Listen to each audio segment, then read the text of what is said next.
Fala aí pessoal, tudo bom? Bom, vamos então para mais uma aula, mais uma videoaula nossa. Lembrando aí sempre os recados que eu dou para vocês.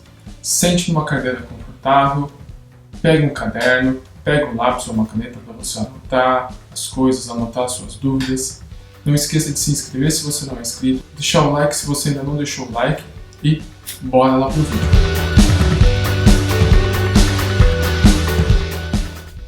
E aí, sexto, tranquilo? Bom, na última aula a gente conversou um pouco sobre o sistema endócrino, tá? Agora a gente vai para o sistema mais complexo do nosso corpo, mas também é um dos sistemas mais legais do nosso corpo, que é o sistema nervoso. Vamos só recapitular um pouco o que a gente já viu sobre o sistema nervoso. A gente viu, na verdade, o tecido nervoso, que tinha células que são chamadas de neurônios. Os neurônios possuem dendritos, corpo celular e axônio, tá bom? Então, a informação é passada justamente nessa ordem. Dendrito, corpo celular, axônio. Aí, desse axônio, vai para outro dendrito, outro corpo celular e outro axônio. Dendrito, corpo celular, axônio. Dendrito, corpo celular, axônio. Dendrito, corpo celular, isso, cada um dos neurônios, né? Então, pega um neurônio aqui, chega no dendrito, corpo celular, axônio. Vai para outro neurônio. Dendrito, corpo celular, axônio. E assim vai, tá bom? Então, esse aí eram as células do tecido nervoso. Só que o que acontece? Um axônio, ele está perto de um dendrito de outro neurônio, mas ele não encosta. Você tem uma distância entre um axônio e um dendrito, entre um neurônio e outro. Esses neurônios, pessoal, eles transferem informação ao longo do nosso corpo, né? Então, como eu disse para vocês daquela vez, se você sente dor em algum lugar, se você bate em algum lugar, é por esses neurônios que essa informação de dor é passada. A informação passa de um neurônio para o outro. Mas se eles estão longe, como que você consegue passar a informação de um neurônio para o outro? Aí, pessoal, existem substâncias chamadas de neurotransmissores, que são substâncias químicas que fazem esse transporte da informação. Vamos dar um exemplo aqui. Vamos supor que você quer dar uma notícia para um amigo seu. O que você vai fazer? Você vai ligar o seu celular, vai pegar o WhatsApp e vai mandar uma mensagem para ele, beleza? O neurotransmissor é basicamente um WhatsApp, tá bom? Ele pega a informação que você enviou e manda para o seu amigo. Então, o neurotransmissor pega a informação de um axônio e manda para o dendrito. Só que, diferentemente do WhatsApp, que você pode mandar vários tipos de informação, os neurotransmissores têm tipos de neurotransmissores específicos para cada coisa. Por exemplo, se você vai mandar uma informação de memória, é um neurotransmissor. Se você vai mandar informação de dor, é outro neurotransmissor. Se você vai mandar informação de movimento, é outro neurotransmissor. Então, cada tipo de informação tem um neurotransmissor diferente. É como se para cada tipo de mensagem que a gente fosse mandar, tivesse que usar um aplicativo diferente, tá bom? E aqui, dando um spoiler de algumas outras aulas, é assim que funcionam alguns medicamentos. Por exemplo, medicamento para você não sentir dor. Ele bloqueia algum tipo de neurotransmissor. Então, ele bloqueia, por exemplo, o neurotransmissor da dor. Então, o neurotransmissor da dor não vai conseguir mais mandar essa mensagem.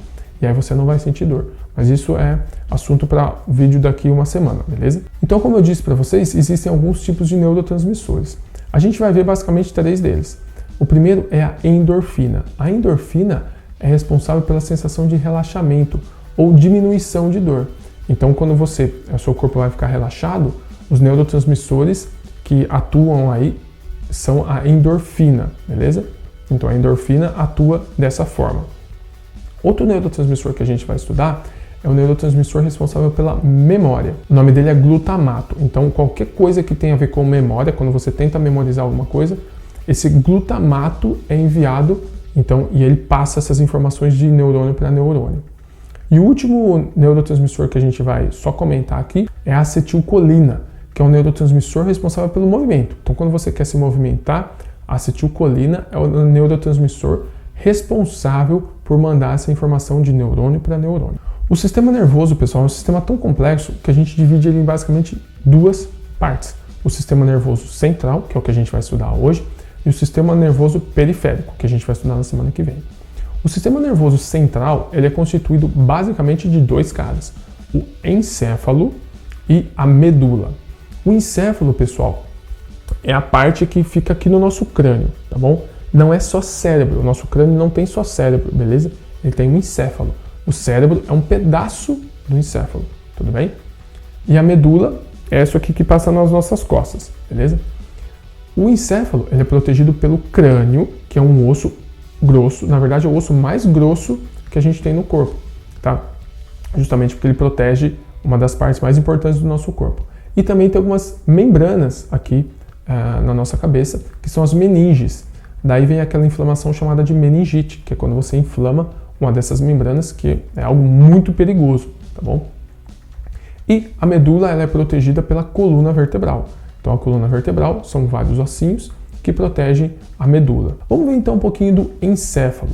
O encéfalo, pessoal, como eu disse para vocês, não é só o cérebro. Você tem várias regiões aí do encéfalo. E ele é responsável por várias dos sentimentos que a gente tem, de tudo que a gente tem no nosso corpo. Por exemplo, sensação de frio, sensação de calor, sensação de medo, sede, fome, dor, memória, equilíbrio, batimento cardíaco, respiração, emoção, enfim, tudo isso é controlado e é interpretado pelo encéfalo. Mas como eu disse para vocês, o encéfalo pode ser dividido em algumas regiões. Vamos ver algumas das principais regiões do encéfalo. Então, você está vendo essa figura aí, meio colorida, tá bom? Vamos pegar por partes aí. A primeira parte que eu quero mostrar para vocês é a parte vermelha. A parte vermelha, pessoal, é o cérebro, tá bom? Então é no cérebro que a gente tem, por exemplo, as coisas que tem a ver com movimentos musculares, a fala, aprendizado, a memória, enfim, várias outras funções aí do nosso corpo, tá bom? É importante você entender que o nosso cérebro ele permanece ativo mesmo quando a gente dorme, tá bom? Então o nosso cérebro ele não desliga. Quando a gente dorme, o nosso cérebro continua funcionando, mas ele acaba consumindo menos energia. Cada região do cérebro é responsável por uma determinada característica, uma determinada coisa. Então, por exemplo, você tem uma região do cérebro que é responsável pela fala, você tem uma região do cérebro que é responsável pela memória. É impressionante, pessoal, como um pedaço de carne, literalmente, consegue guardar a informação, tá bom?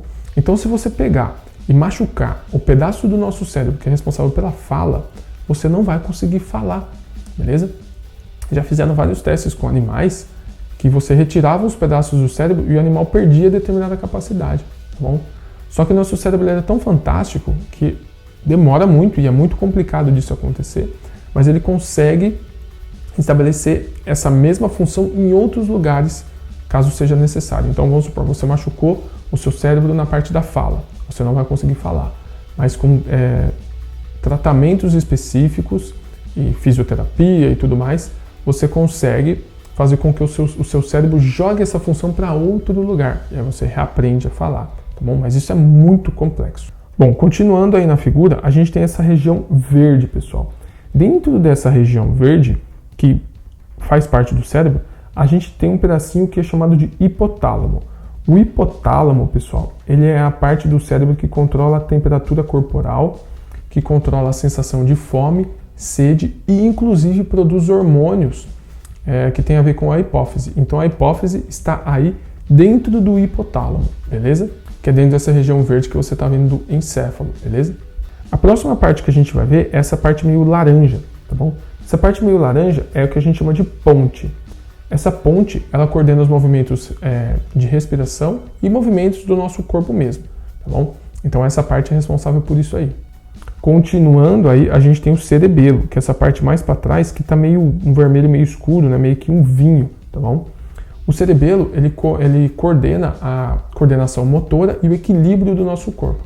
Tudo isso aí fica no cerebelo. E por fim, a gente tem o bulbo, que é essa parte meio roxa aí na nossa figura, que é que controla ações e funções automáticas do nosso corpo. Batimento cardíaco, tosse, espirro, respiração, digestão e algumas outras coisas, tá bom? Então, essas partes mais automáticas do nosso corpo são controladas pelo bulbo. E também no final da figura você está vendo aí embaixo do bulbo, embaixo do roxo, a medula espinhal, pessoal. Mas antes da gente falar sobre medula espinhal, é importante que você entenda que o nosso cérebro recebe muita informação. Ele recebe tanta informação, pessoal, que a maior parte da energia que o nosso corpo gasta fica no cérebro. Tá bom? Então o nosso cérebro é responsável pelo maior gasto de energia que a gente tem. Porque a todo momento a gente sente cheiro, a gente sente o tato, né? A gente vê alguma coisa, a gente ouve alguma coisa. Então, todas essas coordenações são feitas pelo encéfalo e tudo isso gasta muita energia, beleza? Então, para finalizar aí, a gente tem a medula espinhal. A medula espinhal é o que vem mais ou menos aqui do começo do pescoço até o cóccix, tá bom? Então, é uma rede de neurônios que passa por todo o nosso corpo e que recebe informação de todo o nosso corpo. Como eu disse para vocês nas outras aulas, ela é como se fosse o condutor aí de informações de todo o nosso corpo até o encéfalo, tá bom? Então, qualquer sensação que você tem de dor em um determinado local ou tato, tudo isso passa pela medula para chegar até o encéfalo. Então, é o caminho que a gente segue aí. Só que essa medula, ela pode ser rompida. Você pode sofrer um trauma e romper essa medula. E aí o que vai acontecer? Você corta esse caminho que a informação tem para chegar. Então a informação não consegue chegar ao teu cérebro. Então, por exemplo, vamos supor que o movimento da perna é controlado por uma parte mais inferior, mais embaixo da medula. Se você rompe um pedaço aí perto, você vai tentar mexer a perna, mas a informação de mexer a perna não consegue chegar ao teu cérebro. E aí você não consegue mover a sua perna. Então você perde os movimentos da perna. Se você tem um trauma aqui perto na medula, você não vai conseguir mexer quase nada do seu corpo, tá bom? Por quê? Porque a informação do braço, a informação de mexer a perna, a informação de mexer o tronco, não consegue chegar ao teu cérebro. E aí você não consegue mover, você fica paraplégico, certo? Então é muito importante você tomar muito cuidado com a sua medula e com todo o seu sistema nervoso central, porque ele é importantíssimo para a nossa vida. Mas a medula também é responsável por um outro tipo de ação, que é o ato reflexo. O que é o ato reflexo? É um ato muito rápido, é um ato de extremo perigo para você. Por exemplo, você colocou a mão em uma panela quente. Você colocou a mão em uma panela quente, a sensação de queimar a mão, ela é tão perigosa para a gente que a gente tira a mão muito rápido, mesmo antes de perceber o que está acontecendo. Você põe a mão na panela quente, tira a mão e depois você vai pensar, depois você vai entender o que está acontecendo. Por que isso acontece? Porque a hora que você põe a mão na panela quente, essa sensação chega na medula, a medula fala, isso aqui é extremamente importante, eu não vou mandar para o cérebro, eu já vou mandar uma resposta para a mão para ela sair de contato com isso. Então você põe a mão lá, essa informação chega na medula, a medula vê que isso aí é perigoso, manda a informação para você tirar a mão dali. Depois a medula manda essa informação para o cérebro, e aí o cérebro processa isso. Então você percebe que demora um tempo até você entender o que está acontecendo. Quando você entende o que está acontecendo, é porque a informação chegou no cérebro, tá bom? Então você pisa, por exemplo, numa taxinha, você tira o pé muito rápido. Isso é um ato reflexo. A medula, ela tem, vamos dizer assim, a autorização para, em casos de situação perigosa, mandar a informação por ela mesma, tá bom? Então ela tem essa autorização aí. Depois ela tem que reportar para o cérebro, enviar para o cérebro o que aconteceu. E aí o cérebro entende o que aconteceu. Bom, pessoal, esse foi o nosso vídeo de hoje. Foi um vídeo um pouquinho mais curto que o normal, mas é porque a gente está no final de um capítulo, tá? Então eu espero que você tenha gostado da videoaula de hoje. Deixa o like aí se você gostou. Se você não gostou, deixa o dislike, não tem problema nenhum. Não se esqueça que já tem lista de exercícios esperando você para você fazer. Não deixe para fazer de última hora e preste atenção no que eu vou falar para você. Os vídeos de terça-feira estão com conteúdo novo agora, beleza? Então preste atenção nos vídeos de terça-feira e até semana que vem. Valeu!